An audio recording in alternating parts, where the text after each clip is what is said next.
நமச்சிவாய வாழ்க. நாதந்தாள் வாழ்க. இமைப்பொழுதும் என் நெஞ்சில் நீங்காதான் தாழ் வாழ்க. வாழ்க வளமுடன். அனைவருக்கும் இனிய வணக்கங்கள். அனைவருக்கும் இனிய ஆங்கில புத்தாண்டு நல்வாழ்த்துக்கள். நிகழும் ஸ்ரீ மங்களகரமான குரோதி ஆண்டு மார்கழி மாதம் 17ஆம் தேதி புதன்கிழமை அன்று பிரதமை திதியில் உத்திராடம் நட்சத்திரத்தில் வியாகாதம் நாமயோகத்தில் பாலவம் கர்ணத்தில் அமிர்தயோகம் கூடிய நன்னாளில் இந்த ஜனவரி மாதம் பிறக்கிறது. பிறக்கப்போகும் இந்த புதிய வருடத்தின் முதல் மாதத்தில் உங்கள் வாழ்வில் வளமும் நலமும் செல்வ செழிப்பும் பெற்று வாழ்வில் உயரிய நிலையை அடைய எல்லாம் வல்ல எம்பெருமானை வேண்டி விரும்பி கேட்டுக்கொள்கிறேன். ஜனவரி மாதத்தின் கிரகங்களின் நிலை என்னவென்று பார்த்தால், ரிஷபத்தில் குரு பகவான் வக்ர நிலையில் உள்ளார். கடகராசியில் செவ்வாய் பகவானும் வக்ரத்தில் உள்ளார். கேது பகவான் கன்னிராசியிலும், கும்பராசியில் சுக்கிரன் சனியும், மீனராசியில் ராகு பகவானும் உள்ளனர். தனுசு ராசியில் சூரியன் புதன் இணைவு உள்ளது. இம்மாத கிரக பயிற்சி என எடுத்துக்கொண்டால், சூரிய பகவான் 14/1/2025 தனுசு ராசியில் இருந்து மகர ராசிக்கு பயிற்சியாகின்றார். 24/1/2025 புதன் பகவான் தனுசு ராசியில் இருந்து மகர ராசிக்கு பயிற்சியாகின்றார். இந்த கிரக அமைப்பினால் இம்மாதம் உங்கள் வாழ்வில் ஏற்படக்கூடிய சுபபலன் என்ன என்பதனையும், அசுப பலன் என்ன என்பதனை பற்றியும், அசுப பலன் ஏற்படுமாயின் ராசிக்காரர்கள் செய்ய வேண்டிய பரிகாரம் என்ன, வழிபட வேண்டிய தெய்வம் யார் என்பதனை பற்றியும் விரிவாக காண்போம்.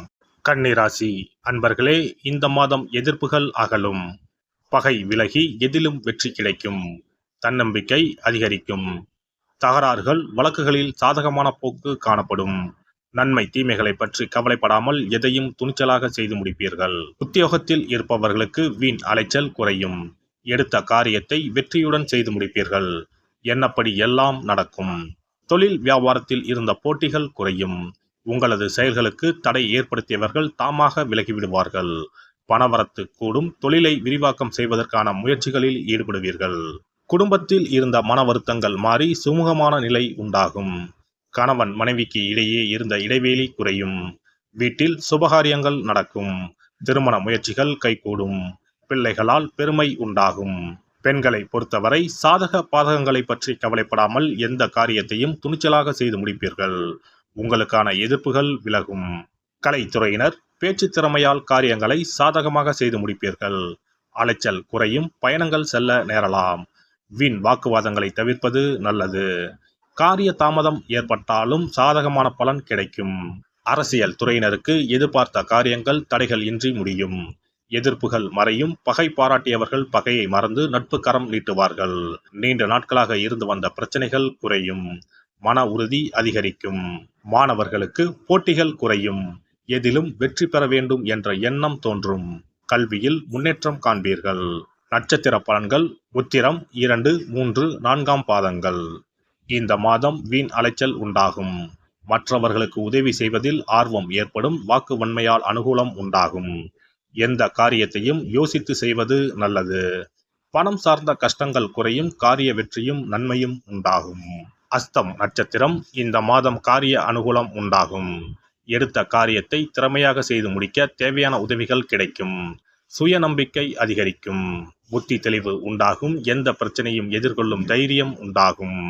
சித்திரை 1, 2ஆம் பாதங்கள்.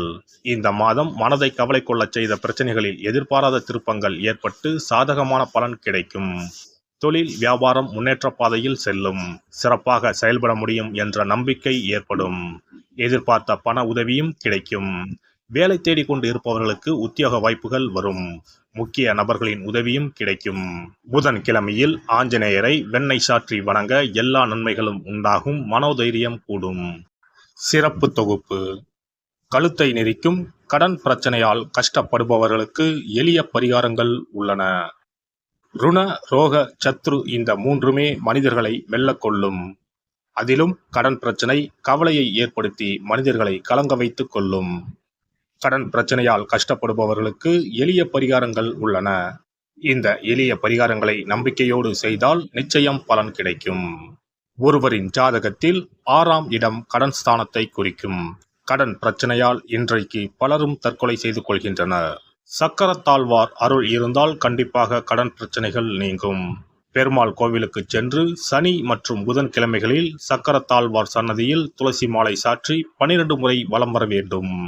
ஒவ்வொரு முறை வலம் வரும் பொழுதும் கடன் தீர்வதற்கு மனமுருக நம்பிக்கையோடு வேண்டிக் கொள்ள வேண்டும். தொடர்ந்து 12 வாரங்கள் செய்தாலே கடன் பிரச்சனை தீர்ந்து மன நிம்மதி ஏற்படும். மேசராசியில் பிறந்தவர்கள் தயிரை கொண்டு இனிப்பு பலகாரம் செய்து ஒவ்வொரு வெள்ளிக்கிழமையும் மாலை வேளையில் பசுவுக்கு கொடுத்து வர கடன் பிரச்சனைகள் தீரும். விருச்சிக ராசியில் பிறந்தவர்கள் ஞாயிற்றுக்கிழமை அன்று லட்சுமி நரசிம்மருக்கு காய்ச்சிய பசும்பால் அல்லது பானகத்தை பிரசாதமாக வைக்க வேண்டும். 48 நாட்கள் இந்த பூஜையை செய்தால் கடன் தொல்லையில் இருந்து விடுபடலாம். ரிஷபராசியில் பிறந்தவர்கள் ஜவ்வரிசி கொண்டு இனிப்பு தயாரித்து அதை வெள்ளிக்கிழமையன்று பசுவிற்கு மாலை வேளையில் கொடுத்து வர கடன்கள் அடைந்து சுகம் பெறலாம். துலாம் ராசிக்காரர்கள் பசும்பாலை சுக்கிர ஓலையில் வில்வ மரத்திற்கு ஊற்றவும். 24 வெள்ளிக்கிழமை செய்திட நிச்சயமாக கடன் தீரும். வெள்ளிக்கிழமையில் அரச மரத்தடி விநாயகருக்கு அகலில் 11 தீபமும் 11 முறை வலம் வந்தும் வழிபட்டால் கடன் தீரும். மிதுன ராசிக்காரர்கள் தினசரி சிறிது தயிர் சேர்த்து குளித்து வரவும். கடன்கள் நீங்கும். மாலை வேளையில் சூரிய தரிசனம் அஸ்தமனத்துக்கு முன் செய்து வரவும். கன்னி ராசிக்காரர்கள் சனிக்கிழமைகளில் உளுந்து வடை தானம் செய்யவும். அதை நீங்கள் உண்ணக்கூடாது. மேலும் துளசிக்கு தினசரி நீர் வார்த்து ஒரு மண் அகலில் நல்லெண்ணெய் விளக்கேற்றி வைக்க ருண நிவாரணம் பெறலாம். கடகராசிக்காரர்கள் ஒவ்வொரு ஞாயிறும் சிறிது வெள்ளக்கட்டியை ஓடும் நீரில் விழவும். கடன்கள் வெள்ளம் போல கரைந்துவிடும். சிம்ம ராசியில் பிறந்தவர்கள் ஒவ்வொரு சனிக்கிழமையும் அரச மரத்தடியில் மண் அகலில் நல்லெண்ணெய் ஊற்றி கருப்பு திரி கொண்டு 8 விளக்குகள் ஏற்றி வர கடன்கள் அழிய வழி பிறக்கும். மகர ராசிக்காரர்கள் சனிக்கிழமைகளில் எள்ளுருண்டை செய்து பலருக்கு தானமாய் கொடுத்து வர கடன் தொல்லைகள் நீங்கும். கும்பராசிக்காரர்கள் வியாழன் மாலை 6 மணிக்கு குங்குமப்பூ சேர்த்த பாதாம் கீர் செய்து மகா விஷ்ணுவுக்கு நிவேதனம் செய்து முதலில் தான் அறிந்துவிட்டு பின்பு மற்றவருக்கும் தானமாய் கொடுத்து வர கடன்கள் மலமளவென அடைபடும். தனுசு ராசிக்காரர்கள் செவ்வாய்க்கிழமைகளில் ஆலய பணிகளுக்கு செங்கல்கள் முடிந்த அளவு வாங்கி கொடுக்க கடன்கள் அடைந்து நிம்மதி பெறலாம். மீன ராசிக்காரர்கள் செவ்வாய்க்கிழமை அன்று மதியமோ இரவோ நோயாளிகளுக்கு சப்பாத்தியை தானமாக கொடுத்து வர கடன்கள் வேகமாக அடைய ஆரம்பிக்கும்.